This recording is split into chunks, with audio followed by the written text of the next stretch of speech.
It's not because I want to give you a pep talk or because I want to make you feel good about yourselves. No, I'm here to tell you the truth.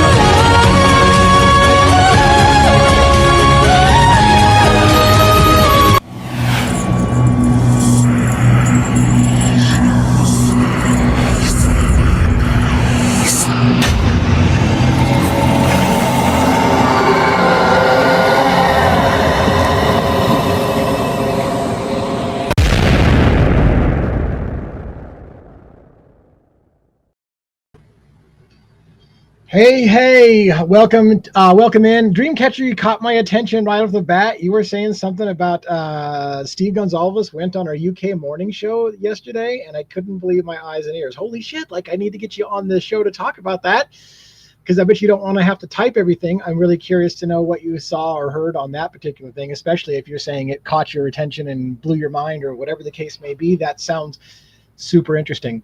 I'm a little low key today. I don't have anything on tap. And the positive side, that means we have more time for questions and answers, and I can answer anything that you are interested in talking about.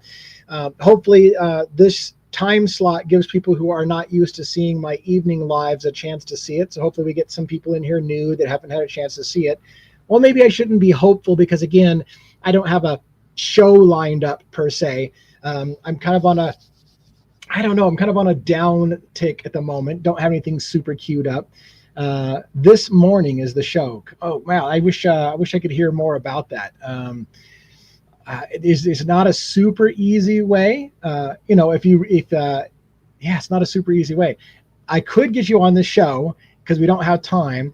If you wanted to share an email address with me, that I could send you an invite, and then you could click on that invite to join me on the mic. But that's a lot of stuff to do on the fly. So it's up to you. You want to pull that off, you can either give me an email address in the chat here, or you can send it to me at my email address, devilsadvocates2024@gmail.com. Let me know that you sent it, and we can pull it off, if we can pull it off in the next 40 minutes. So anyways, what do I have on tap? So today I did, so I'm looking at another person. Let me see what this says here. This is more be questions and answers. Glenn says, I also saw Steve Gonzalez on British Morning Show. Not much new. It was basically the usual stuff Steve says, but it was quite emotional. Steve Gonzalez, man, he is a TV monster. I would like to know what he said. Again, so if we want to pull it off, we can do that.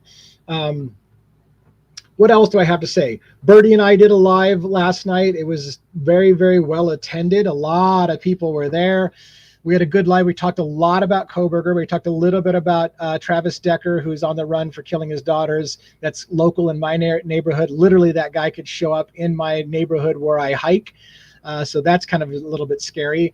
Gilgo Beach. I did a big video on Gilgo Beach yesterday that I published, and I recorded another large video about Gilgo Beach this morning that I didn't have time to finish editing and publish. So I'm going to do that publishing of that after this episode.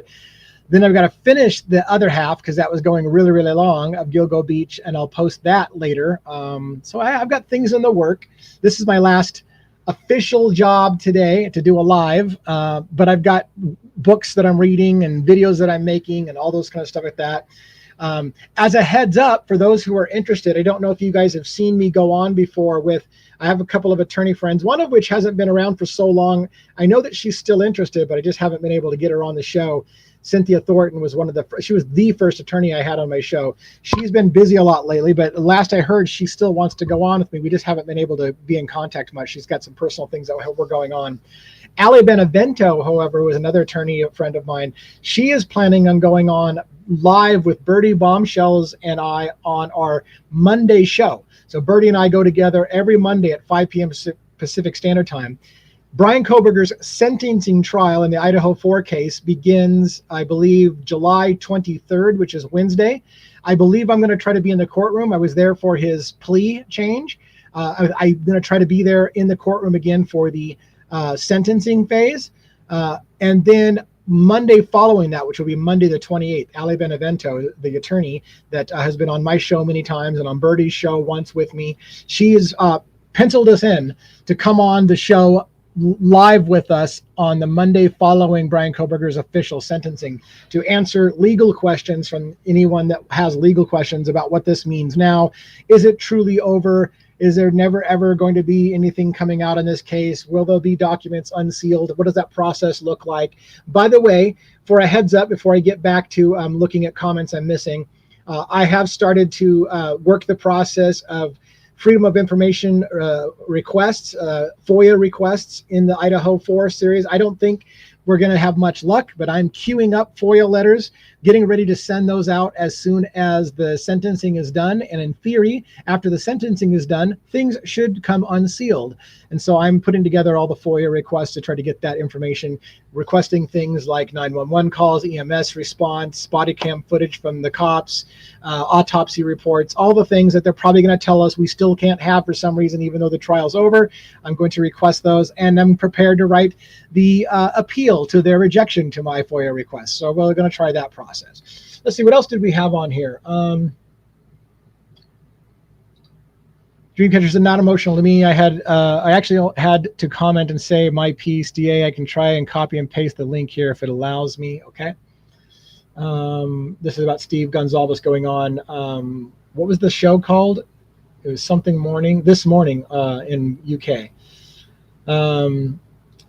Looks like Simon says Steve Gonzalez was just winging. The reason American prison is so full is because of plea deals, but Steve Gonzalez makes out as if this one was unusual. Yeah.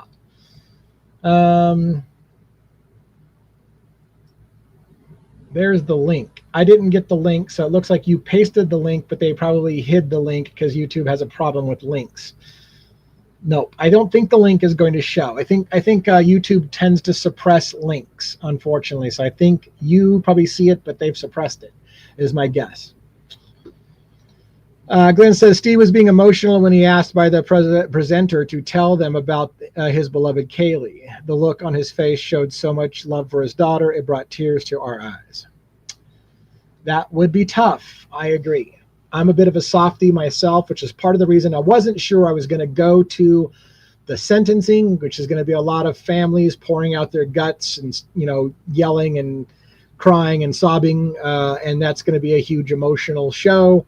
And being an emotional person myself, that's a lot of empathy to be around. It would be difficult. Carrie says, I think it's heartbreaking that people are going after Steve Gonzalez. You never know what these parents have seen. I'm sure they had to identify their child. They never get that out of their mind. Right. I agree. Parents are probably reliving in their minds what happened that night, imagining, having nightmares about what their child said or did or saw, what it was like for them. Those kind of things will haunt them for the rest of their lives, for sure. Yeah, Dreamcatcher, if you can, I can give you my email address. It's devilsadvocates2024@gmail.com. If you send it, just send me a message that says you sent it. If you're wanting to get an invite, I'll send you the invite. We'll see if we can get you backstage and put you on. If you'd like that. I've never done that. I usually don't do things like that with people I've never talked to because I'm rolling the dice with who I'm going to get on the microphone. But I'll take the risk. So. What else? Isle of Shoals. We all know they will be very selective about what they let the people see. I have zero trust in the truth. Right. Which is why I say that even though there's all these people that say, well, now we get to see what happened. I, being the cynic, say, no, you probably will still not get to see what happened. I'm a cynic. I expect them to reject almost every single request for freedom of information request. I expect them to stonewall, to tell me why it's still somehow an ongoing investigation or how there's a protected witness or whatever, and how details can't be released. And they'll just keep saying no, no, no, and no. But that's me, and I'm going to go ahead and file the paperwork anyways. All right, another time for Dreamcatcher possibly coming on. So, what else do we have? Anything else? Anybody want to ask questions? Again, I follow 3 cases right now pretty actively. That is Luigi Mangione, which we don't even talk about anymore because not much has been happening in the Luigi Mangione case, the alleged shooter of Bryan Thompson, United Healthcare CEO. Bryan Kohberger's case, which some could argue is over now. It's over, devil's advocates. Why are you still talking about it, you stubborn asshole? Quit talking about it. This thing is over. We already know who did it. We know what happened. Go home. Take your ball and go home. So there's people who are saying that to me. There are so many unanswered questions. It's not going to just end there. Although, granted, for many of you, you're going to get fatigued talking about something that's going to have no resolution, if indeed it's going to have no resolution. So we will talk about it until the fatigue sets in and nobody wants to talk about it because there's football on this weekend. And the last thing you want to hear about is a case that you're never going to get the answers about. I expect a flood or fire in the records department. There's a conspiracy theorist for you. And I'm not saying I'm laughing at you or disagree. That's the kind of shit that you would expect. Oh, I'm sorry, man. The freaking fire department came and had to burn down our records department. It's not there. It's just gone. And no, we didn't keep anything on the cloud. That's been deleted too. I don't know. Yeah, it's going to be a shit show. We're not going to get answers. That's the cynical part of me. We'll see. We'll make a request at it. Did we really? Oh, I didn't. That's not the one. I was trying to click on this one. Did they ever state that the sheaf purchased on AMZ was USMC? I don't know that they did state that for sure. And there was already debate going to happen about what exactly that knife was and the purchase and all like that. So we'll never see that now. Now it's just something you can say, and it's definitive proof for the guilters to say, yeah, of course he did it. He bought the knife and then was going to buy the replacement knife sheath. Do you think BK will do interviews? I personally don't think he's going to do interviews. I think Bryan Kohberger might allow Catherine Ramsland to write the book. That's what I think might going to happen. However, I will let you know, and I do so with a running the risk that you're going to kick me in the nuts for saying this. Every single week for a month in Bryan Coberger's case, in a couple months in Luigi's case, and in a few weeks in Rex Heuermann's case, every single Sunday I write letters to these inmates. It's called Letters to Bryan, which is what I have for Bryan Kohberger. I write a letter to him every single week. And in the last letter I wrote to him, I said, hey, now that the sentencing is coming up and you've pled guilty, now the question is, I'm a few hours from you. Say the word, put me on your list. I want to come talk.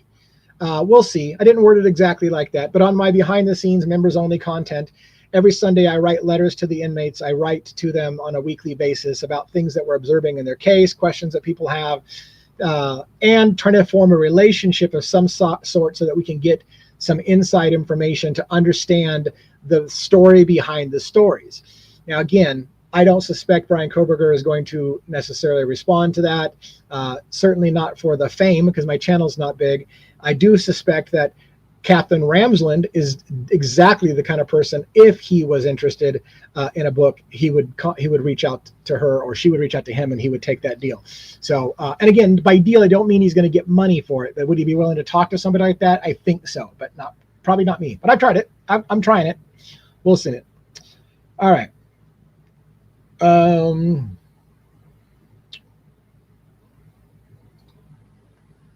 Was there news about the IgG today, like the source of the FBI and PD testing was the same or something like that? I did not see that. Misinformation. Love that name. Misinformation. Anyway, I did not see that. So if that happened, I would need the source on it to look at it. So yeah, interesting. Let's see, what was this one? According to Steve, the bodies were cremated by the state and they never saw them. I think, Sarah, what I understood, I think someone told me Ethan Chapin's body was buried, not cremated. The others were cremated. I know Steve Gonzalez and Christy Gonzalez said that they talked to the coroner. I can't remember if they said they saw anything. Canodal's parents talked to the coroner. I don't know if they saw anything, so I can't confirm from what I've seen in the news that the parents even got to see the wounds. I cannot imagine any scenario in which the parents should not be allowed to see for their own eyes that their son or daughter had indeed been killed, and in what manner, as that person would have every right to have that information if they want it. Maybe some people wouldn't want that. But I can't imagine that they haven't been allowed to see it. That would be another sign that something is completely bullshit. Let's see.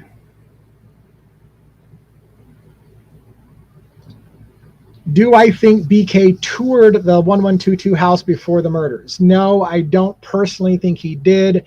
I think the language that they used in the PCA tells you everything. It's language like his cell phone pinged off a tower that was within service range of the house at 112. It puts it in a very, very vague category. Having lived in Pullman, Washington, and gone to Moscow, Idaho all the time, I can't imagine you not going to Moscow, Idaho if you live in Pullman, ever. You always go to Moscow, Idaho. And I can't imagine you never having pinged off that tower. You're going to ping off that tower that services the house, the tower that services the house at 1122 King Road residence. So no, I don't think there's any indication. Even the prosecution stated on the stand there was no known connection between Coberger and the girls, and they stated for the record, no, he was not stalking them. So the fact that that narrative is still out there, that Coberger was somehow stalking the girls and circling the house and 23 times in the neighborhood, it seems to be, to me, a misnomer and an overstatement. I don't even know why Bill Thompson brought it up again about the 23 times, other than it's just the known PCA facts that they put in, and he's just repeating the PCA. I don't know if that makes any sense. Didn't Ethan have a second autopsy? I did not hear about that, so it's possible. That may also be explained by the whole body was buried and not cremated like the others. Maybe because it wasn't buried, maybe somebody said, well, the only body we have access to that hasn't been cremated is Ethan. Let's do another autopsy and check something out. So interesting catch if that happened.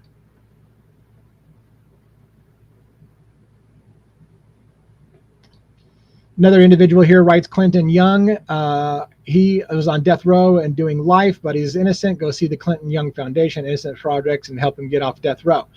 So other people like myself find it beneficial possibly to write these individuals, try to understand the cases behind the stories, advocate if you can in some way, but maybe you can't. Some states in the United States don't allow media to contact people who are in prison, and one would say I'm media, right? Because I run a YouTube channel. So you can, in fact, that was part of the argument when I went to go see Bryan Kohberger for his plea hearing is, did they treat me as media or did they treat me as public? Hitler indicated he wasn't going to make a ruling between what defines media, and he specifically stated something to the effect of YouTubers are now considered media. So, and the U.S. Constitution doesn't define what media is. But the point being is that if I have a YouTube channel, one could say I'm media, and some states don't even allow prisoners to be interview with or talk to the media. You would have to have some kind of friend or family status. So, which is why in my letter to Bryan Kohberger, I basically said, if you want to put me on your friends and family list, I'll come visit you, because if I say, hey, put me on your list as a professional interview, that's probably not going to be handled the same way as friends and family list. So, all right. I'm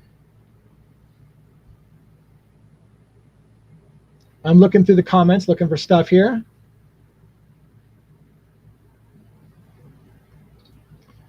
Detective Mallory. What future implications you think will occur due to what is a seemingly genetic fraud? Opening a bank account with someone else's info is a Fed crime. Opening an account with someone else's DNA seems worse. It's a super interesting question. I mean, the IgG information, I mean, at the heart, and I hope that you and I are talking about the same thing, which is at the heart of the issue is, for example, when you or I submit our DNA willingly to Ancestry.com, 23andMe, because we want to find out if we have a long lost brother, sister, cousin, whatever out there that we didn't know about because our parents have if we just want to investigate ourselves to understand our own genetic history and maybe some skeletons in the closet, we as the public don't do so with the, hey, by the way, if law enforcement ever wants to use my DNA for any reason, you have the right to use my DNA for anything whatsoever. Because again, some of us, like myself, don't trust law enforcement. And the last thing I want to do is say, hey, go ahead and keep my database on my DNA on file somewhere so that if you ever suspect me, you can link me to whatever crime you want to link me to. I have no desire to commit a crime, nor do I have a desire to help law enforcement finger me for a crime by making my DNA available to them. So if I want to see if I have a lost brother, sister, cousin, uncle, whatever out there on a database, I certainly don't give permission to law enforcement to use my DNA any way they seem fit. The IgG information and the way the law enforcement obtained information from people who were told, that's the problem, they went to databases in which the public was told your information will not be used by law enforcement, and they did it anyways. Technically, they're saying it's not illegal. It certainly seems unethical, and it seems to be the growing trend in America. The growing trend in America is the FBI and law enforcement are going to continue to use public interest, our desire to find out if we have brothers or sisters out there, and use it against us to solve crimes, including possibly then having access to our DNA, which then can be placed at a crime that we weren't at, because maybe they suspect you and they're like, gee, if that person had a little DNA at the scene, we'd have this nailed. But that's a really conspiratorial thinking in the world.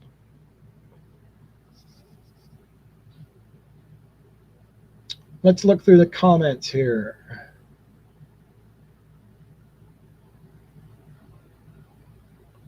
Yeah, people, yeah, he can sit at home and ping off the towers. People don't realize how close the cities are. Yeah, I realize how close the cities are. I went to school there. And I think people should understand it by now. It's been said a million times, but I still think people feel like it's somehow proof positive that he must have done it, because why would he go to the next city over? Everyone in Pullman goes to Moscow, Idaho. That's just it. Check out Heather's comment if you missed it. Lana found it. Is that the one you're talking about? Lana found what? Lana found what? Truth and Transparency found something? Found what? Let's continue on here. No way they'll release any more info. Probably correct.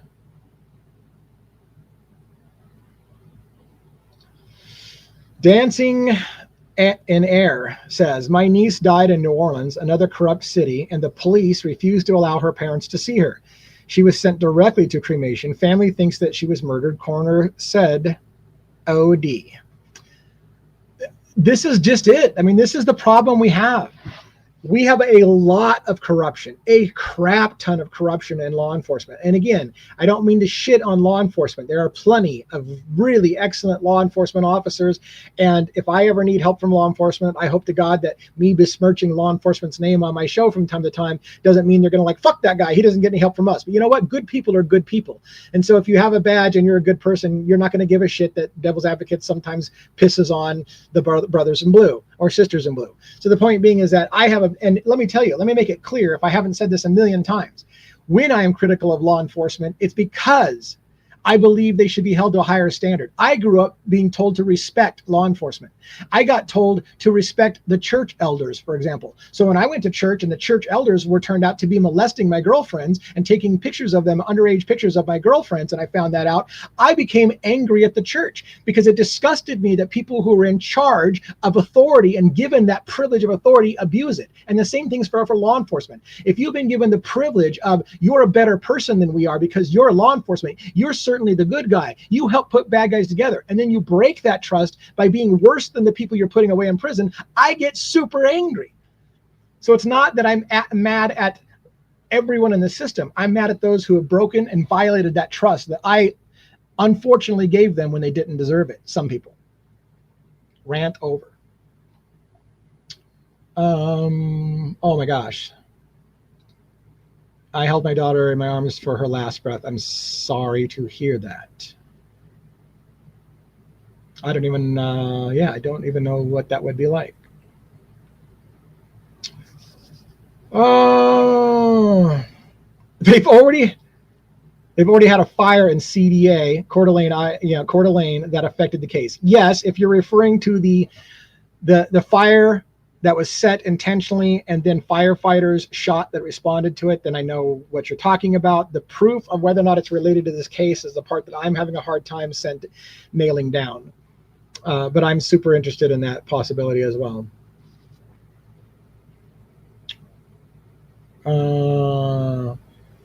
New to the channel from Wirral, UK. Man, there's a lot of UK people. Congratulations, Michael. Thank you for, well, not congratulations. That sounds arrogant as a prick of me. Congratulations, you found me. What a day for you. It's not what I meant. I meant, hey, thanks for showing up. Very cool. There's a lot of people from all over the world following these cases. It's super exciting to see that. And don't take that the wrong way. Not congratulations for finding me. That's super arrogant. Not what I meant at all. All right. Let's see.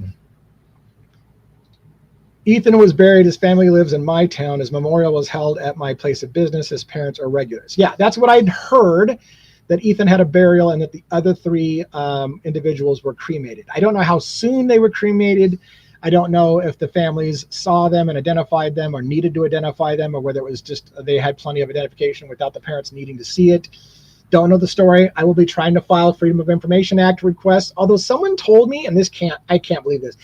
Someone told me the state of Idaho won't provide autopsy reports to people until 50 years after the person's been dead. And I'm thinking that's asinine. If that's their actual policy, that they won't allow anyone, including media, to see autopsy reports until 50 years after the death. What the fuck is Idaho trying to hide?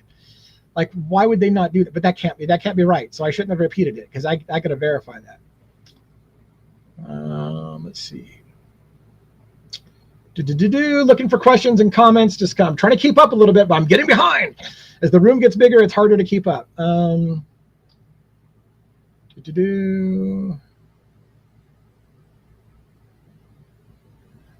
Yeah, this one's tough. I feel that the part of the plea deal, it was because the prosecution was going to not be able to use the DNA because that was illegal.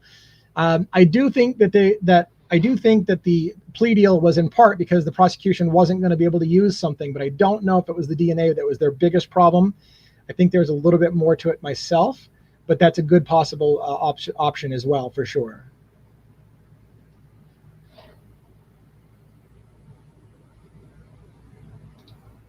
Yeah, it seems like the communication that we were aware of, they opened an individual account using BK's DNA instead of using back channels. So what it sounds like you're saying, and I didn't catch that, is that they took BK's DNA and then basically falsified his name, making an account and submitting it as if it was BK submitting his own DNA, and then using that to say, hey, who are my relatives? And that would be sketchy as fuck. Like you say, that would be impersonating someone, right? So now I get what your point was when you said, isn't it illegal to impersonate someone to open a bank account? Why would this be any different? I see what you mean. If law enforcement created a profile at Ancestry or 23andMe saying that they were Bryan Kohberger when they were not, and submitting his DNA as if it was Bryan submitting it, falsifying then the profile and illegally, it seems like it should be illegal, saying that they were somebody they weren't, basically misleading them and lying about it, that does seem like a major problem. And it's and maybe I need to look into that one. That's crazy. Dylan was in the courtroom. Was she acting strange? I've said this before, Sally. Here's the weirdest thing. I would have thought two people, and well, aside from Ann Taylor and Bill Thompson, of course, the two people that I would have thought I could not have missed them if I saw them would be Dylan and Steve Gonzalez. I did not see either one of those individuals. However, everyone tells me Dylan was indeed in the courtroom up front, in front of me, so I would have only seen the back of her head. And just to let you know, when I entered the courtroom, it was kind of strange. Only one family passed by me on the way into the courtroom, and not the rest of the families. And when we went into the courtroom, it seemed that the families had already been there for a while and seated, which means, I think, if Dylan was there, and I believe that she was already in the courtroom before I got let in, and I came in seeing the back of her head and never saw her, which is explaining why I didn't see her. Same with Christy. All right.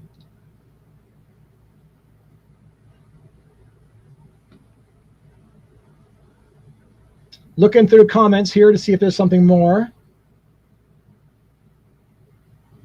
A lot of people talking about different cases of people who were falsely imprisoned or on death row that didn't do it and have no appeals options and whatever. And that's those are really, like I said, that kind of stuff happens in America. So those who think it's over, he did it, he confessed to it, there is no question anymore, don't seem to understand that kind of thing. See, I think this is true, Lisa. Good cops don't like bad cops either. I agree with you, which is why I don't want to shit on all police officers when I'm critical of police officers. Now, having said that, in my recent book series that I'm doing on the Gilgo Beach murders, there are authors that are saying other police officers knew that certain cops in the department were corrupt and didn't know why somebody hadn't said anything, which indicates that there are cops who will be quiet about other bad cops, expecting somebody else to say something. And you can almost see why that would be the case. Because if you don't have proof definitive, you just know they are a bad cop, but you know somebody else does have proof definitive, then you just got to sit around going, we all know this is a bad cop. Why doesn't somebody who has the goods come forward? Because I don't have enough. And I'm not going to ruin my reputation and my career outing a cop without the goods. But we all know he's corrupt and somebody's got the goods. So I get it to some extent. But the answer is I would agree. Good cops don't like shitty cops either. And I'm sure that good cops hate the fact that their entire department's reputation is being besmirched because of some bad cops, which is why I say in this last video I made, when I yell out, clean your shit up. Police departments, clean your shit up. Get those bad cops out of there. But maybe it can't be done. I don't know.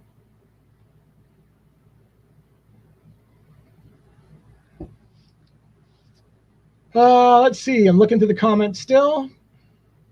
Looks like there's a lot of back and forth between individuals, so I'm going to let that continue to go. It doesn't look like it's a fight or anything.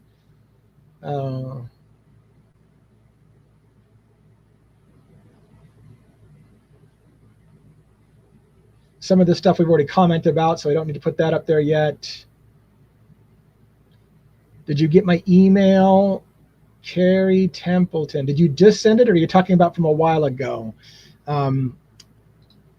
If you sent it from, I don't know if I can do this on the fly. I've got too many accounts. I'll just look real quick.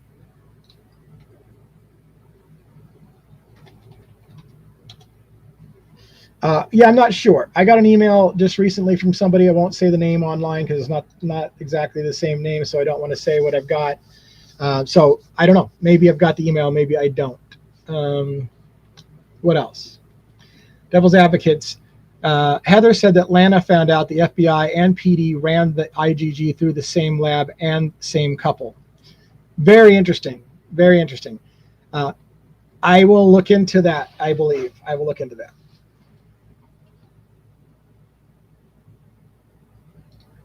Yeah, Dancing in the Air says, amen to all that. I am pro law enforcement. Corruption is so sad. Yeah, and I feel like people misunderstand me, so I'm going to say it one more time. I wouldn't say I'm pro law enforcement, but I'm pro good cops for sure.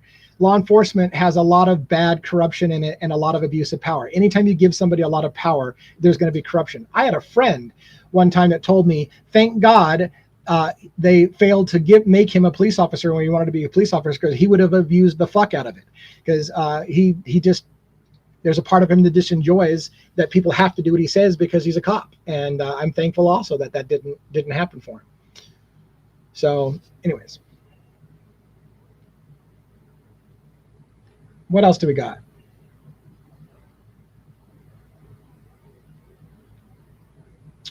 I'm looking for comments. I'm getting caught up. I'm almost caught up, so we can get to new comments and questions. Let's see.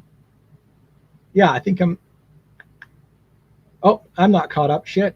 Sorry, people. I keep looking. Fire 'em at me. I'll keep looking through here. Don't have my glasses on, so like I got a squinting going on here.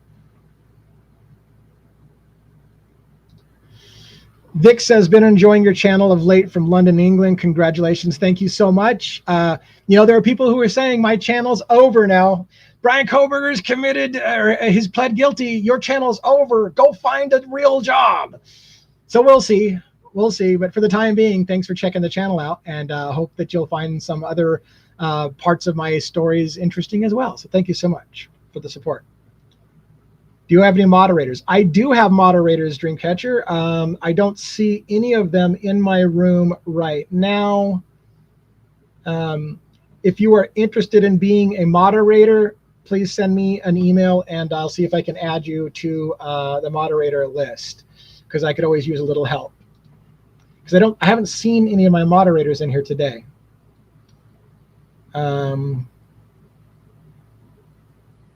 Why did the perpetrator carve up Ethan's legs? So I want to clarify something about the carving up of Ethan's legs, because here's the thing. Words are easy to misunderstand, and maybe. So when you hear the Dateline NBC new shocking revelation that the killer, that Ethan Chapin was in the bed sleeping and that he carved up Ethan's legs, it makes you think. And also, I believe Dateline NBC stated that Ethan was killed with one blow to an artery. I think that was stated in the Dateline NBC episode as well. So the way that it was worded leads a person to believe that Ethan was killed quickly with one stroke to an artery, and then the killer spent some time carving up his legs, which sounds extremely weird and leaves everyone with a lot of questions. Let me offer the possibility that the two are the same thing.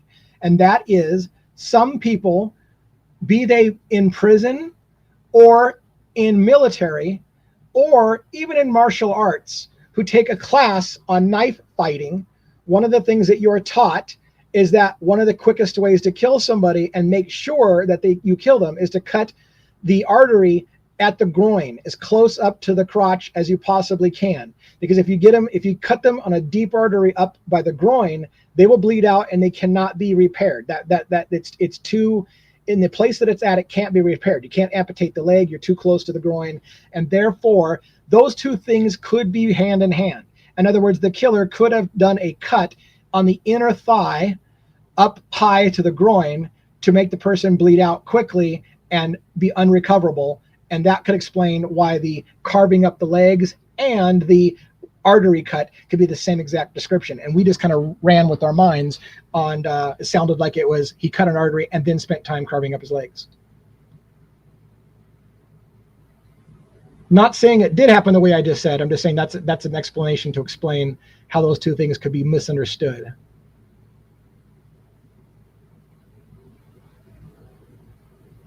I'm looking through the comments still.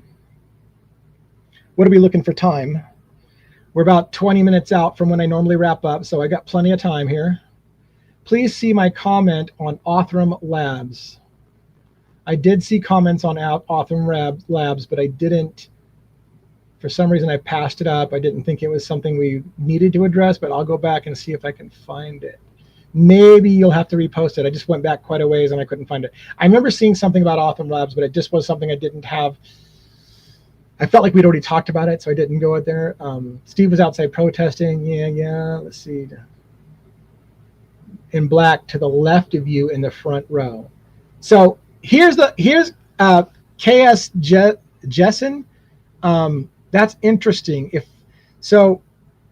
Someone else I thought was saying that Dylan was in front of me in the same section as I am.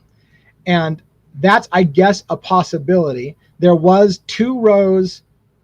Was it 2 or 1? Maybe there was 1 row in front of us that was already seated when I showed up. And so I didn't look too much at them. But the section I sat in was kind of general public seating. Although, like I said, to the right of me was a whole section that was mostly filled of family who was already there in the courtroom. Therefore, the 1 extra row right behind the prosecution might have been overflow for the family, because again, when we showed up and came in, I was like I think I was the second one walking into the courtroom. I think that row was already full, so it could very well have been that she was literally right in front of me and somehow I missed it. All right, let's see.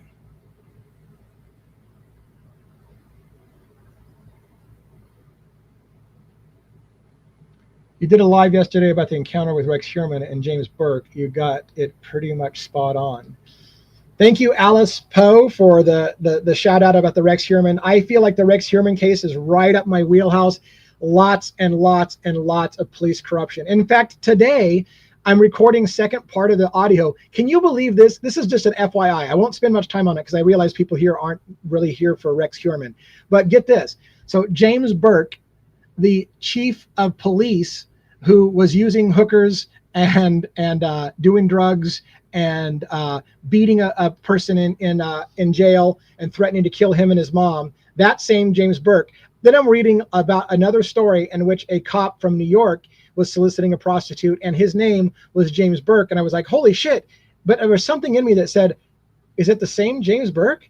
And I looked it up, and there's actually 2 police officers named James Burke, both of which contacted prostitutes, both of which are in New York, but one in a completely different part of New York than Suffolk County, and they're 2 different James Burkes. So apparently as I was doing my research, it was like, yeah, this is commonly misconstrued, because it's kind of like why there's 2 Ethans and 2 Hunters and 2 whatever in the Coberger case, and it gets very confusing because it's easy to think that when you see a name like Ethan, you know it's a brother instead of a neighbor or a friend or whatever, or a Hunter and is a brother instead of a friend or whatever, and you start getting confused because you're like, well, wait a minute, it has to be so and so, and you're like, later on, well, there's actually more than one Jack, there's more than one Hunter. And you start to get, fuck, how confusing is this story? All right.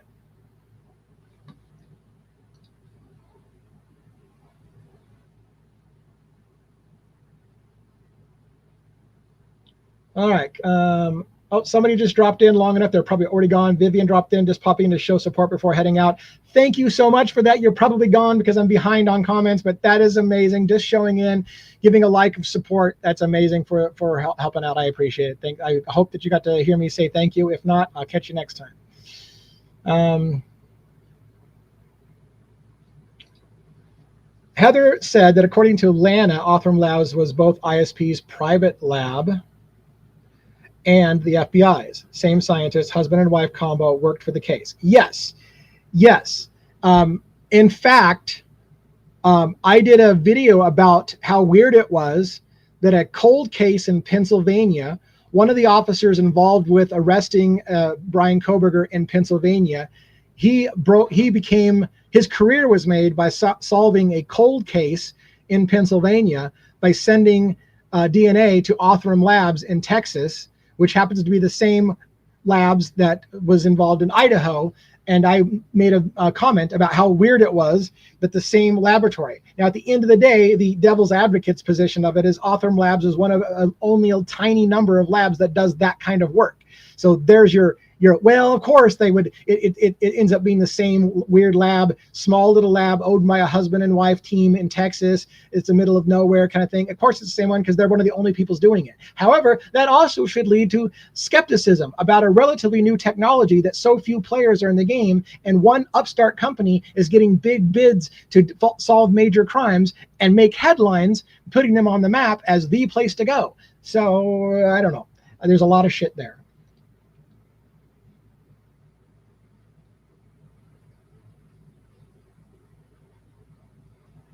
Crime Tech Explorer just got off work. Thanks for dropping in. Regular, thank you.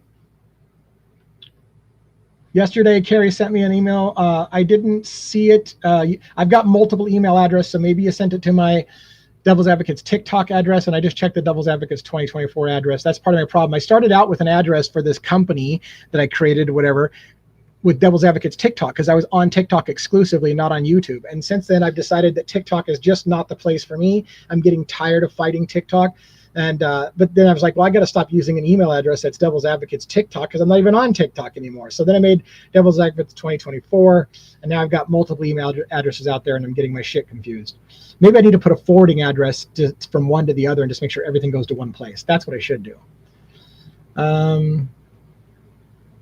In fact, that's what I will do.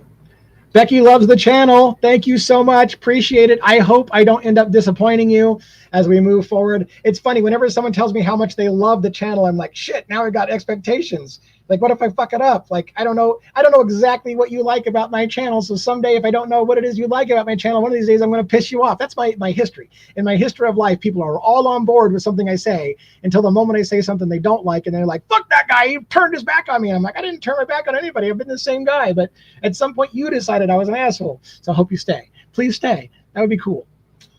There's always something in the news. Yeah. And another supporter, love your channel and will support it. Thank you so much. You guys have shown a lot of love. The channel's growing at a pretty steady pace, so that's very cool. I'm enjoying doing this a lot. It's a pressure. The more people that watch, the more pressure I feel. I'm trying to put those negative thoughts to my head and just continue to do me and not think about who's watching the show. That's hard to do. Anyways, let's continue on with thoughts. What do we got for time? We got about 15 more minutes. So let me go through comments. Outcast makes everyone a mod. I'm selective about who I pick as mods. And sometimes I even am not selective enough, because sometimes I have, I don't want to go on a huge thing, but I like to give people a little leeway. I like to allow people a little leeway, even to call me a name once. When you start calling me names over and over again, I tend to get frustrated and don't want you around. But I've said it before, I'll be brief. One of the biggest things I love in life is somebody who comes at me with a disagreement and is kind of even shitty about it, and then apologizes. They're like, you know what? I was wrong. I shouldn't have been so shitty to you. You're not a bad guy after all. And I'm like, thank you. And now I have more respect from you.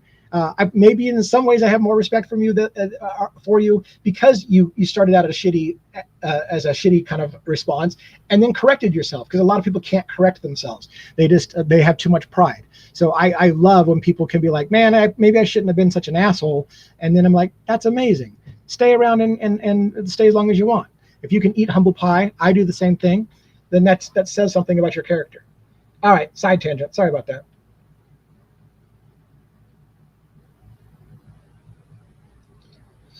Jill Payne says, when you were talking to Bertie, I think you hit the nail on the head on what I was thinking, that Steve Gonzalez wanted a trial because he wanted it outed. Who else was involved? I think the same.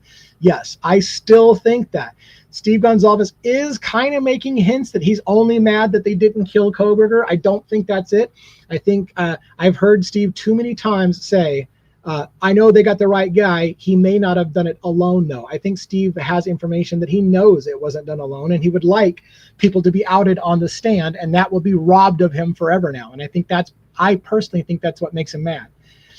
And if I knew that was the case, and if I knew, I gotta be careful how I say this. If I knew it was the case that Steve Gonzalez knows other people was involved, I'd be like, fucking call me up and let's go find these people, and we'll figure something out, because that it's not going to fly with me. But I'll never hear from him, so it is what it is. I'm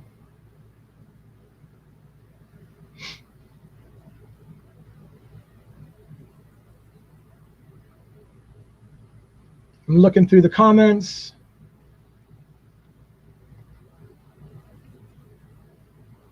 Showalter was a hunter and knew how to disembowel. Yeah, there was rumors Showalter, I don't know if this is true. There was rumors about Showalter liking to skin animals and leave them on people's porches. There was that talk about that dog that went missing, that ended up being skinned alive. And you wonder, like, are those rumors true, or is it just internet folklore? But it certainly should have been looked into. Hopefully it was. Hopefully FOIA requests will prove that was looked into.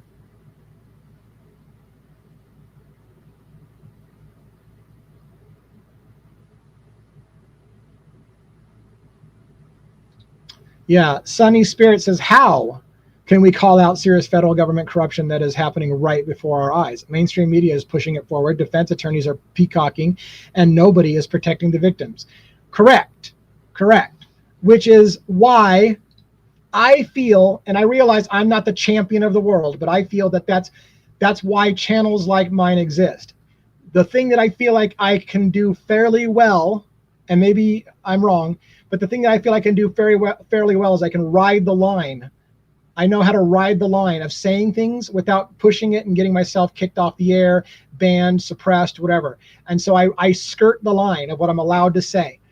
And because of that, I try to get public awareness, to get people to think. If you can start, and I realize that people are thinking, but if I can get more people to think and take the implications that I'm saying and run with them, then I don't have to say it, and you can figure it out. And the more people that figure it out, the more questions get asked, and maybe eventually something will break. But it's a hard haul.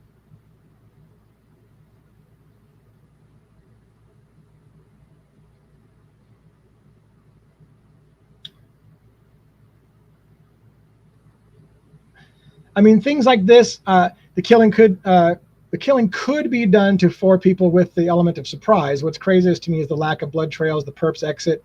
Did DM and BF clean up the common area of blood because of its mess? Those are all questions. Again, I almost didn't put it on there because they're all questions we all know.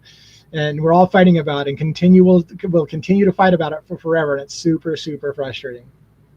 One row in front of me was Dylan. Yeah, that makes sense. I just saw the backs of the heads of the people in front of me. It's super interesting because Dylan is one of the people that I was most interested in seeing. I didn't expect her to be there, so I guess I didn't look for her. I really didn't expect her to be there. I don't know why she would. She's not family. I mean, other than, I guess, if you're a conspiracy theorist that believe that Dylan was involved in luring them in, maybe she wants to finally be able to gasp in exasperation that she's off the hook. That now that he actually has confessed to it, she can breathe, sigh, and she's free. And maybe that'd be that moment, like, oh, thank God I'm free. They can stop asking questions about me because he confessed and it's a done deal. That's a kind of shitty thing for me to say, isn't it? What else?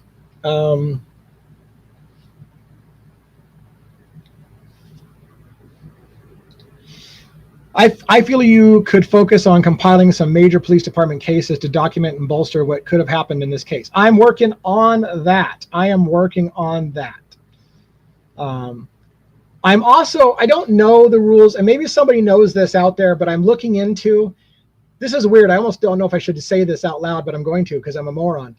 I'm looking into obtaining a private investigator's license because I was told that licensed private investigators have tools and databases available to them that the public does not have.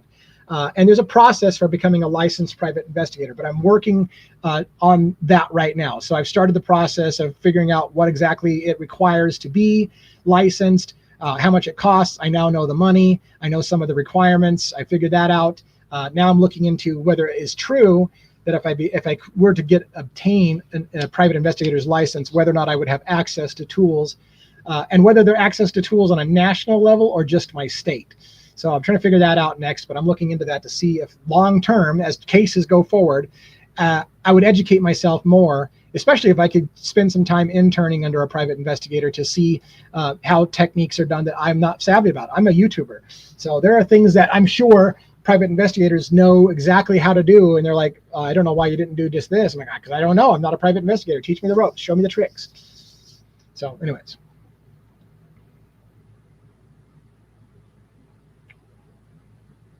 Wow, Crime Tech Explorer became a new member. Thank you so much. By the way, if you are interested, we have I have membership content at $2.99 a month. I got member-only content that I do a lot of stuff for the members behind the scenes, a lot of stuff that I'm not ready to go forward with. So sometimes I'll give my thoughts and opinions about things that are not fully fleshed out that you'll know that I'm thinking about. So if you are interested, also consider becoming a member. That helps the channel out. It's very cheap amount of money. I mean, I can't even imagine the number of things you can buy for $3 that you could get a good value for, even if I didn't give you the content that you thought, and then you could just cancel if you decided it wasn't worth your money. So consider joining that. Thank you so much. Let's go back to comments. Almost done, almost caught up. What are we at? Time wise? We're at 7 minutes. I got 7 minutes and I'm behind on the thing. So let me see if I can get some last minute questions in.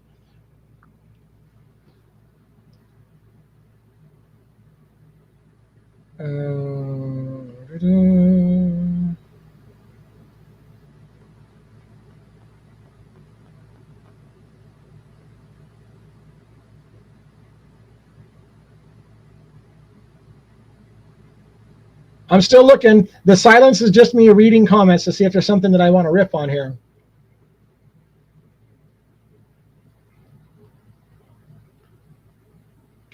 Go Mariners, where are you located? I was born and raised in a little area called the Tri-Cities of Washington State in Eastern Washington. It was a treat to go across the mountains to Seattle my whole life. I eventually took a job in Seattle, and I lived in the Everett area and worked in downtown Seattle for about 6 years. Was that long? Yeah, I think so. And just recently moved from Seattle to take care of family in Oregon. So there you go, my life history. And so Mariners fan, Seahawk fan. The hard part in hockey is trying to decide whether to root for the Tri-City Americans, where I grew up, and where I graduated in the Coliseum they built for the Tri-City Americans Hockey Club, or the Everett Silvertips, which was my home club for 6 months, 6 years, and was a phenomenal club. So to this day, I got a little bit of Tri-City Americans gear and a little bit of Silvertips gear, and I'm still mentally blocked on which is my team. Anyways, go Mariners. Thank you so much.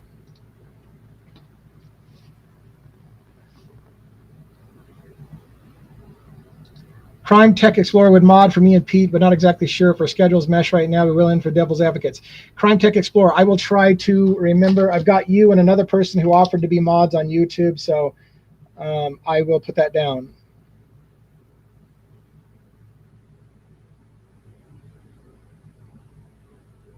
Thank you very much. I do have a document, by the way, about how we would, you probably know my style, but I have a document that I could share on Google Drive about how I want my moderators to handle contentious people. I might share that with you just to kind of like, this is what I would like you to do. I believe in an escalation approach. Allow somebody to be shitty once, warn them if they're shitty twice, ban them for the live that they're specifically watching if they do it 3 times, and if they go do it again, they're banned for forever. So an escalation process. That's the summary of how I like to have things treated. But anyways. Love all the support from the UK. That's amazing. Thank you so much for that. It's interesting when I look at the YouTube metrics. 99% or 95% of my audience is the United States, but I'm always seeing UK on the list when they jump in. So it's weird that it still doesn't even like it does show up. I think it's US and then UK and then the rest of the world. But the UK thing is still like, I don't know. I want to say it's like 2% of the audience, and yet you would think from the comments that a lot of my audience is from the UK. So thank you so much for the support.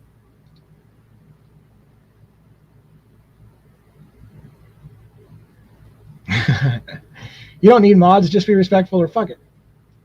I think that's what the app was for. Vivian's gotten used to me and kind of like it. Did I grow on you over time? Maybe I wasn't your cup of tea at the first, but I've grown on you at time. That is a super compliment. I love it. Washington State, go Seahawks, go Kraken, right? Kraken. I almost forgot about the Kraken. Man, I was so excited when the Kraken came on. Okay, we digress. This is a true crime channel, and now we're getting on to local sports.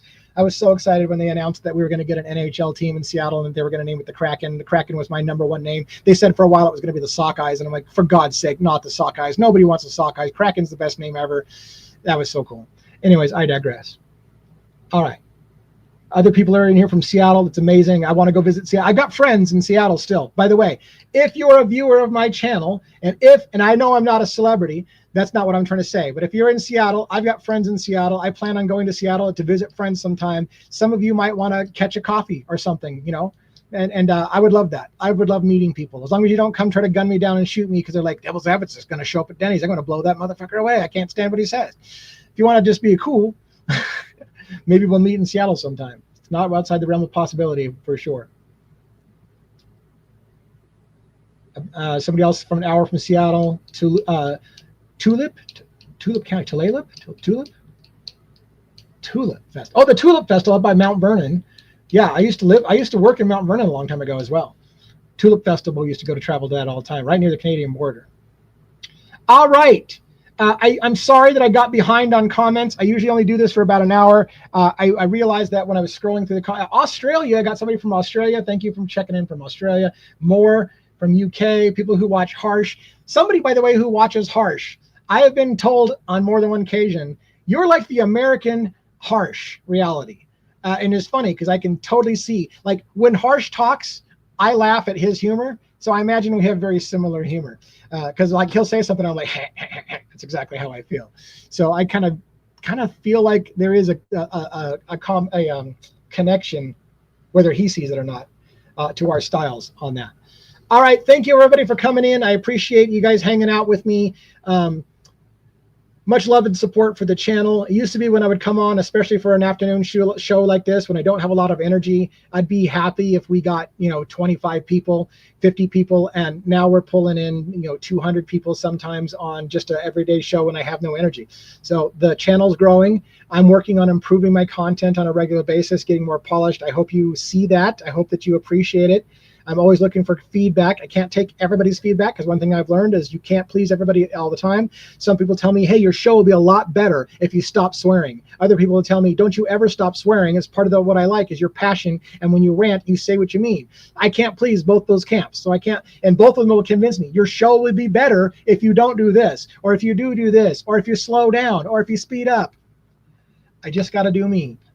Thank you so much, everybody, for coming today. It was great seeing you. I will do another live tomorrow night, 6 p.m. Pacific Standard Time on Wednesday evening. That's my normal next live. Then I do another one Thursday at noon, this same time. And then I do one on Friday, followed by the After Dark show. The After Dark show is for adults only. It's on Discord. We have drinks. We get irreverent. We swear a lot more, if that's possible. We talk about things that we shouldn't talk about, adult stuff, on the Adults Only show on the After Dark. And that'll be the rest of the week as far as stuff. There are videos that will be coming out. I got a video I'm going to be publishing here in the next hour about the Gilgo Beach, and a part 2 of that video coming out later tonight, probably, or at least queued up for members to get a look ahead, and maybe it'll come up in a couple days because maybe I don't need to put 2 videos out in one day. In any case, I really am done ranting. Thank you so much for coming. Peace, everyone. Appreciate you. Have a great day.